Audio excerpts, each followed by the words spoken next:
with everyone. Today's workshop is going to be about baking a cake from scratch. So let's just go ahead and get started. I went ahead and pre-measured the ingredients. So we're going to start with actually the liquids first, and then we'll go ahead and add the dries in. So first I'm going to go ahead and add the oil, which is 3/4 cup. So first we'll add the oil. Next we'll add the milk. There's 1 cup of milk in this recipe, so we'll go ahead and add the milk in.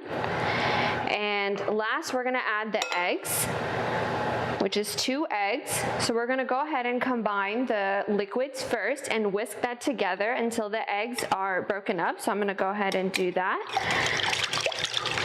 And you don't want to over mix this, because if that happens, your cake will end up being a little bit too dense and you want a nice, moist, fluffy cake. So you just want to mix this until it's combined and the eggs are broken up. Okay, so it looks like here the eggs are broken up and everything is combined. So we're going to go ahead and get the dry ingredients here. So in this bowl I have the flour, which is 2½ cups, and we're going to go ahead and add the sugar to the flour, and we're going to add the baking powder. And everything is pre-measured, which makes things a lot easier. So if you do want to pre-measure ahead of time, I think that would be wise. Here is this salt. So we're going to go ahead and just use a spatula and mix all the dry ingredients together a little bit, just so it's combined. Okay, and then we're going to go ahead and add the liquid mixture into the dries. So that's all in here. And you want to slowly mix this together and try and get all the clumps, or most of the clumps, out. And again, you don't want to over mix, because what's going to happen is this is going to get dense as you mix it too much. So you just want it to be combined, and you want all the dries to be combined with the wet ingredients. And this cake is pretty thick. The batter ends up being pretty thick, so don't be alarmed by that. And so this process, if everything is pre-measured, should be a pretty quick process. It's a pretty simple recipe that we've done here. And if you do want to make this cake chocolate, you can take out ½ cup of flour and go ahead and put in ½ cup of cocoa powder, and everything else stays the same and the process stays the same. You just add the cocoa to the dry ingredients. So I use Hershey's unsweetened cocoa. You can use any unsweetened cocoa, and that should do the trick for you. So we have our batter combined here, and there are a few clumps, and that's okay, but you don't want to over mix it. So this would be kind of a good stopping point. So I have 2 6-inch pans here. This recipe is good for 2 6-inch. You could probably do 2 8-inch as well. And then you can adjust the recipe as needed. If you want to do a bundt cake or something bigger, you could go ahead and adjust the recipe. If I was going to do a bundt cake, I would do this recipe twice or 2 times. So I'm going to go ahead and grease the pans, and you want to grease them pretty heavily, just so it doesn't stick when you flip it out. So I'm going to go ahead and do that. Okay, and here's the second. And again, any baking pan is okay as long as you adjust the recipe.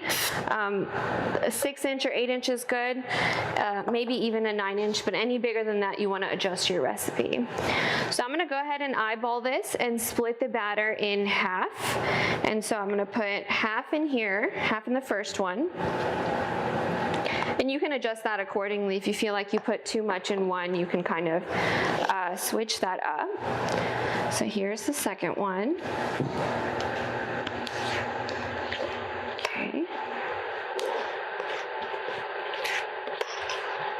And also, as a side note, I did preheat my oven to 350 degrees. You can also bake at 325 depending on your oven, but if you have a convection oven, 350 is pretty much where you want to sit at. So I went ahead and put the batter in these cake pans. It's pretty evenly spread. So I'm gonna go ahead and tap these on the counter just to get some air bubbles out. So I'm gonna lightly tap them. Okay, so, and you'll see these air bubbles popping, so it'll be good, and that'll help with the consistency of the cake after it's baked. So I'm gonna go ahead and put these in the oven, and we're gonna set a timer for approximately 35 minutes and use maybe a skewer or something to check it as it goes. And when you take it out, or when you're ready to take it out, the skewer will come out clean. So I'm gonna go ahead and put these in the oven now, one at a time.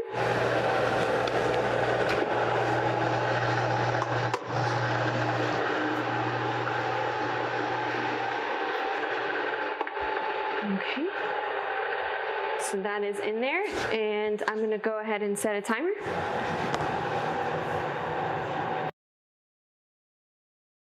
Okay, so our cakes are in the oven, and again, we combined the liquids first, which was 1 cup of milk, 2 eggs, and 3/4 cup of canola oil. You can use a vegetable oil as well if that's what you have at home.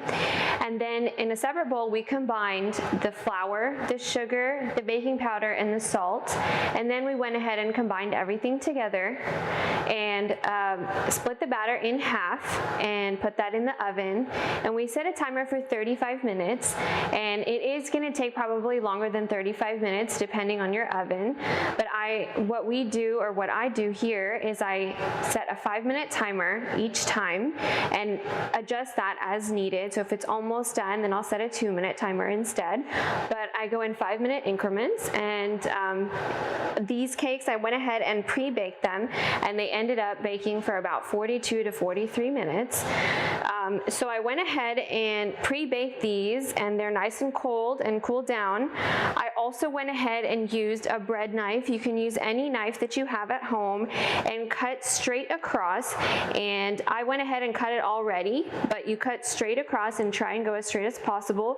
And after you cut, if one side is higher or lower than the other, you can go ahead and use your knife and adjust that. So we're gonna go ahead and go through a little bit of decorating technique, just kind of a basic beautiful cake. So I went ahead and leveled these already. For icing, we today are going to use a store-bought icing. You can go ahead and make your own if you do want to. And so, but today we're going to go ahead and use a Duncan Hines cream cheese frosting, which is very yummy. So first, the way to start is to get a little bit of your icing and put it on a cake base. And this is just any base. You can get it from, you know, Walmart or H-E-B, or maybe even a cake supply place. You're going to go ahead and put a little bit of icing on your cake board and spread it in the middle. And then you're going to go ahead and get one of your cakes and put it on here. And as far as the cake base is concerned, you can get one that's even bigger than this if that's what you want. But my cake is 6 inches and my base is 8 inches, so it is a little bit bigger. And you do want that space underneath to kind of help you have a little bit of gap in between, and you can decorate. So as far as fillings are concerned, you can do pretty much any filling that you do want to. You can do a fruit filling, you can do a fresh fruit or a jam filling. You can even do the same filling that's on the outside of your cake. You can do a chocolate or a caramel, and you adjust that as needed. You can get your ingredients, you know, from the regular grocery store. My favorite is a raspberry, but today we're going to actually go ahead and just do plain and simple, just the same store-bought icing as the filling. If you do a filling, what I recommend is putting some of your icing on the outer edges here of your cake, just to hold the filling inside so it's not like spilling out. And one thing to keep in mind is you want your cake to be completely cooled down before you start this process, because it will not bind together and stay together if it is still warm. So we're going to go ahead and put some of this icing in the middle, and you want a pretty thin layer here. You don't want it to be too thick because it'll end up kind of sliding. So we're gonna go ahead and put this on here, and you can eyeball this. There's no, science behind it. You just kind of want it kind of evenly spread, or mostly flat and evenly spread. So I'm gonna go ahead and do that. And this looks pretty good. It's mostly straight, mostly even. And then you're gonna get your second cake, and you're actually gonna put it upside down and on top like that. So if you have a little bit of gap, you can kind of fill that in with icing. And so I'm gonna go ahead and take some icing and kind of put that on the sides. And if you have a turntable, that would be nice, but if not, you can just put it straight on your counter, put a little towel or something underneath to stop it from sliding or moving. So I'm gonna go ahead and just put a thin layer all on the sides. And if you want to get a little crazy with your fillings, you can do that too. Recently, I made a ras malai flavored cake and a gulab jamun flavored cake as well. And in that, instead of doing like a liquid filling, you can go ahead and get the actual mithai and chop that up and put it inside as your filling. And that just brings kind of a desi, I guess, flair to it, and it does taste really, really good. So I do recommend trying something crazy like that and getting a little, I guess, adventurous with your fillings. So I'm gonna go ahead and finish putting this icing all along the sides. It doesn't need to be perfect. This is gonna be kind of a rustic look that we're looking for, or going for. And once you have your layer of icing kind of all around and you don't see any of the cake anymore, you can decorate it a couple different ways. My personal favorite way of decorating a cake like this, and it's fast, it's easy, and it's still super elegant and beautiful, is doing florals. And you can do flowers from outside. Maybe if you grow some in your garden, you can put that in there. You can also put like fresh fruit on top, or you can even do some of the cake crumbs from your cake tops, or a bunch of different methods that anything that you want, that you think looks nice. So we're almost done here, and it looks like it's mostly smooth. And afterwards, I do recommend cleaning your cake board just a little bit so it looks a little bit neater, and bringing the edges in. It doesn't need to be perfect. This is just kind of what you want to do. And so I'm going to go ahead and leave it at this, and it's mostly smooth here. And I actually have some fake florals, like some, I guess, plastic, you could say, paper. These are just available anywhere, Joann's or Walmart. And I'm going to go ahead and place these in, and you'll have a super elegant look with this. And this is just, again, based on what you like, or favorite color, anything that you like. And so I'm going to go ahead and finish putting this in. These are just florals that I had kind of at home, and we're going to go ahead and put that in. So we're almost done here. This is just a look that I personally like myself, is this floral look. So this is what it ends up looking like. Very elegant, very simple. You saw I didn't take much time. So that pretty much concludes as far as assembling and building the cake. And again, you can be adventurous. You can color your icing if you want to your favorite color, or you can buy cool stuff for the top or fresh fruit. And then as far as storing it, I would definitely store it in the fridge and cool it down nice and cool before you cut it and open it. Okay, so our cakes are in the oven, and I figured I'd teach you guys how to do something creative with the cake that we have left over from here. So the cakes are in the oven. I'm going to go ahead and teach you how to make cake pops from the leftover cake. And so first, So when these are freshly baked, the tops are pretty crunchy and a little bit solid. So you do want the softer cake that's on the inside. So I'm gonna go ahead and use a knife and take out just the soft part that's on the inside here and put it in this bowl right here. So this is the best way to start. You wanna start with your cake. So I'm just taking out as much as I can, and you can save the crunchy part to eat later. I think that's probably my favorite part is the edges. But I'm gonna go ahead and take as much out without getting the outside in. And the softer this cake is on the inside, the better. Your cake pops will be nice and soft and moist on the inside. So I'm taking this out, and we're almost done here.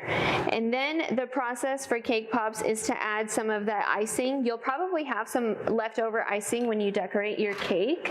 So I'm gonna go ahead and actually break this up just a little bit with my fingers. And it is best to wear gloves. I think that's probably the most sanitary thing to do. But you break this up just a little bit before you add the icing, because then you'll have clumps left over if you don't break it up. So you want it mostly kind of like breadcrumbs, but maybe a little bit thicker than that. You might have a few clumps, and that's okay.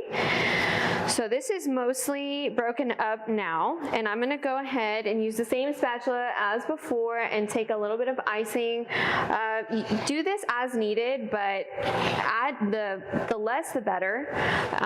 If you add too much, it's gonna be hard for your cake pops to stay together and stay on the stick. So I just went ahead and added just 2 little dabs of icing, and this is probably the equivalent of maybe a teaspoon of icing.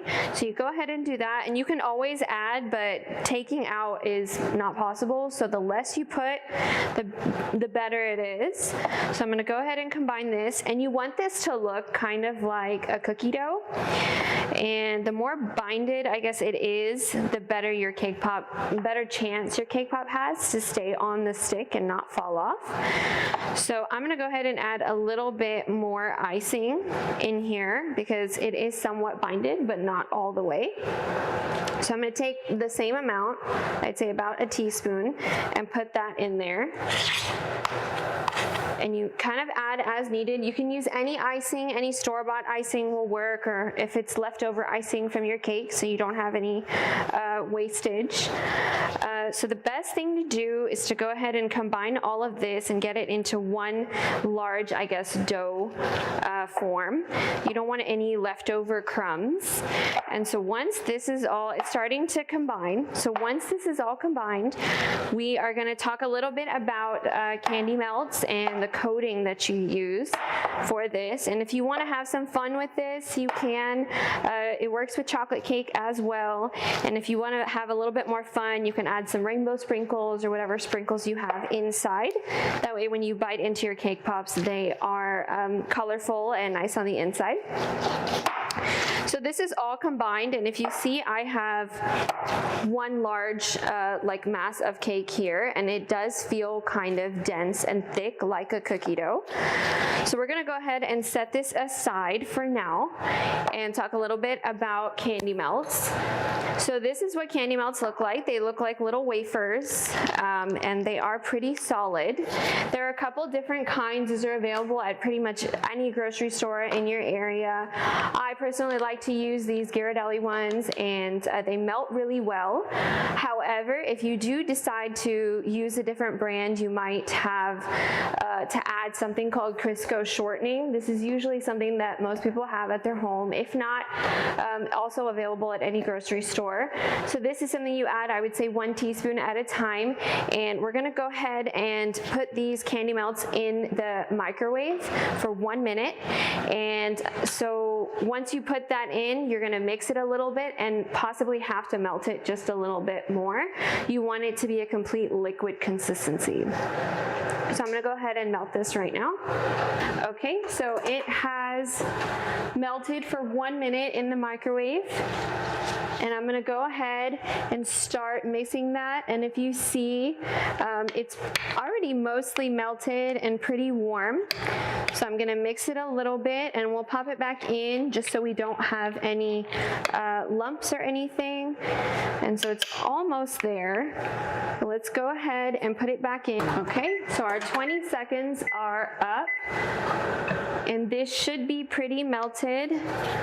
We shouldn't need to melt it any further. So if you see, this is a pretty liquid consistency. You don't have to add anything, and there's no lumps in there at all. So it's pretty combined. So we're gonna go ahead and start the process of dipping our cake pops. Okay, so our timer just went off and the cake's baked for 43 minutes this time. It's almost the same as the first ones that I did. So I'm gonna actually go ahead and open the oven and take them out. And it looks like they are done. They are nice and brown on the top. And actually, something I'm gonna show you is how they look when they are fully done. So here, if you look, you have some nice browning happening, and it's nice and brown up here, and you have this kind of split. This is a sign of a really nice, moist, and good cake, and it means that it rose pretty well in the oven. So we're gonna go ahead and keep these here and let them cool naturally. You don't wanna put them right in the fridge right away. You wanna just kind of let them get room temperature on their own, and then start decorating them once they're a little bit cool. Okay, so back to our cake pops here. Our candy melts are nice and liquid here, and we have our cake that we mixed earlier. So the first process is gonna be actually getting the stick into these little things of cake that we're making. So I eyeball these and just take a little, I guess, spoonful. They don't all have to be the same exact size. If you do want to, you can weigh them out and do a certain amount of ounces per. That's completely up to you.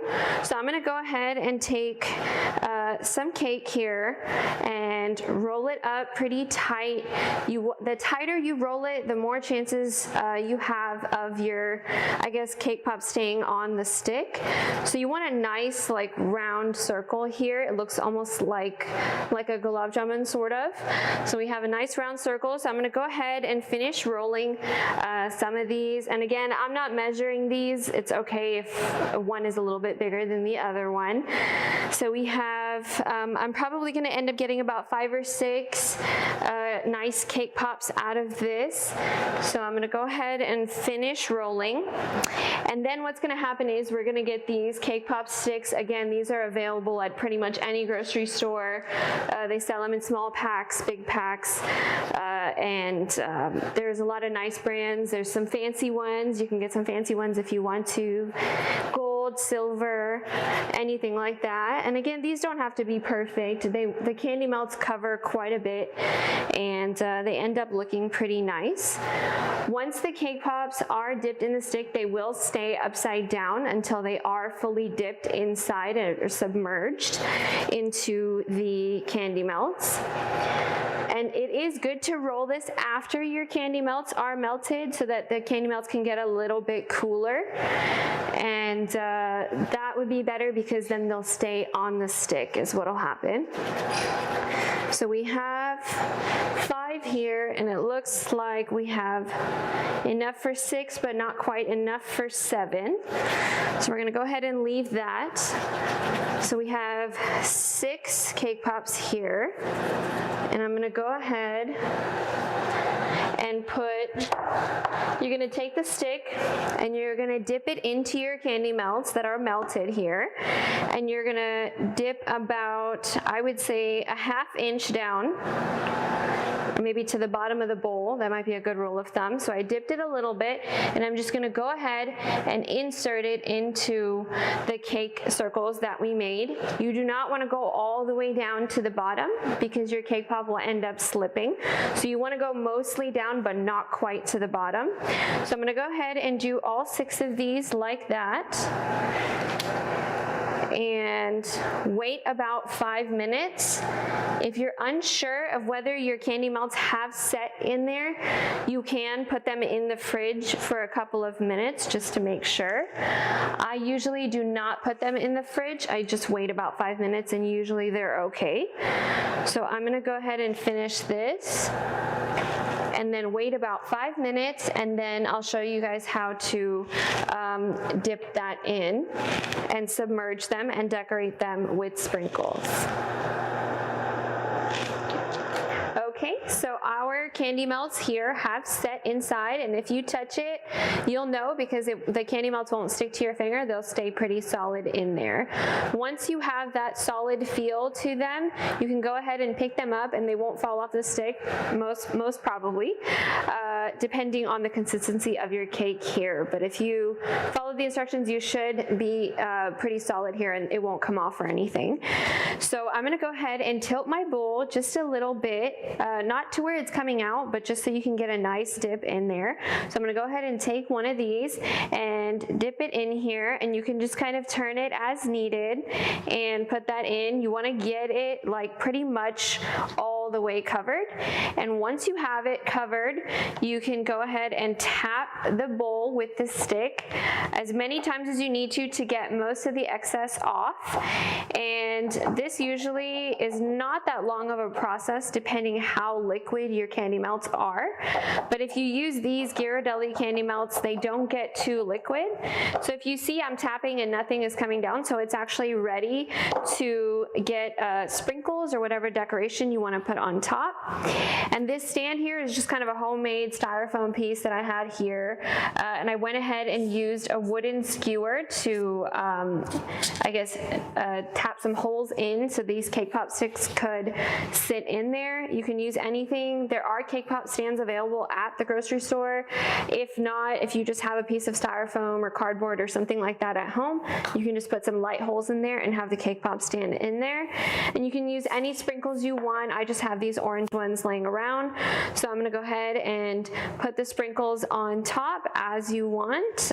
You do wanna put these sprinkles on when your candy melts are wet and have not set yet, because they won't stick if the candy melts are set already. So you do want to do it pretty quick, one after another. So I'm going to go ahead and finish dipping all of these. Usually it takes about 7 to 8 minutes for these candy melts to set, and then you can enjoy them kind of as needed. I do store them at room temperature for up to 3 days, and you can keep that. It does not need to be refrigerated because everything is cooked, and the candy melts kind of protect the cake on the inside, so you shouldn't have any issues with it spoiling or anything like that. After 3 days, the integrity of it kind of deteriorates and it might fall off the stick a little bit. So for 3 days, you should be solid though. And these you can decorate as needed. You can do all kinds of colors, sprinkles, pearls, however you want to do that. So this is just a good way to prevent some wastage from happening so you don't end up throwing away those cake tops. I know in my house we end up eating them even if we don't turn it into cake pops. Somebody or another will end up eating them. But if you do want to get creative with it, this is one really good way to not have that wastage. So I'm going to go ahead and finish putting these. We only have 2 more. And if you do want more, you can always bake a little extra cake on the side. You can bake some extra cupcakes and turn them into cake pops if you want to. And the life is 3 days, so that is, you know, quite enough time. Candy melts are available at the grocery store. However, something interesting about them is you cannot add food coloring to them. Their consistency will change. So if you do want to do something colorful like red or green or anything like that, you do have to buy them in the original form in that color, and you cannot add any food coloring. There are some special food colorings available out there. They are pretty hard to find. You can add those food colorings to these. They are powder form. I don't recommend them. Sometimes they're not as reliable, and they're also are very, very hard to find. So I usually do buy the color that I do want to use, and then sprinkles you can get creative with. That's just kind of on you what you want to do with that. So we are almost done here with these cake pops. And they do, again, take about 7 to 8 minutes. I do not recommend putting them in the fridge afterwards because they will crack. The outer barrier will crack, and you'll have literally a crack going down on the outside that is not fixable once it already happens. So you do want to keep these room temperature when they are done. And here we are. We have 6 beautiful cake pops, nice and uniform and shiny. So that is a good way to prevent wastage on the cakes that you decorated. As all of you know, Hasramam's 84th birthday is coming up, so we do highly encourage the Jamaat to submit their photos and videos of their cakes that they would make normally for Hasramam's 84th birthday. And for more information, visit the Ismaili. On the Salgirah tab, you'll see tips for online baking, and you'll be able to upload your submissions and see kind of information about the cake showcase. And if you have any questions, my name is Beena Hassan. I will be responding to them in the chat box during the session, so please do feel free to ask any questions you have.